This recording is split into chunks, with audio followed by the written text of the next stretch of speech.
So in question number 4 of the second exercise, we have been given a few set of isometric shapes and we'll have to make an oblique sketch for each one of the given isometric shapes. Now let us have the first shape on the canvas. Now as we can see here in the figure that this is the isometric sketch of a 3D figure which has been represented using this isometric dot sheet. We'll have to make the oblique sketch for this particular figure.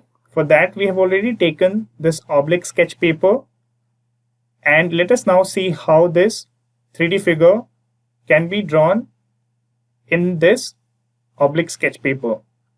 So as we can see here that this is the oblique sketch representation of the 3D figure which has been given in this isometric shape, and as we see here that on this oblique sketch paper the lengths of the solid are not equal, but they still represent the given solid in the isometric shape. So this is how the first isometric shape can be drawn using this oblique sketch paper. Let us now see the next shape on the canvas. So here again we have the second isometric shape which is being drawn using this isometric dot sheet, and we'll have to draw this in this oblique sketch paper, and we'll have to get the oblique sketch of this 3D figure. So this 3D figure can be drawn as this in this oblique sketch paper, where we again see that the sides might not be equal, but it represents the exact solid which is given in this isometric shape.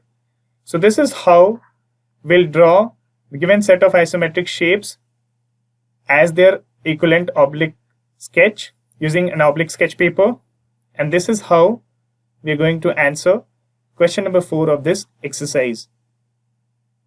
To know more about how QMath can help you become a master of math, explore QMath Leap, a live online classroom program taught by highly experienced and committed teachers.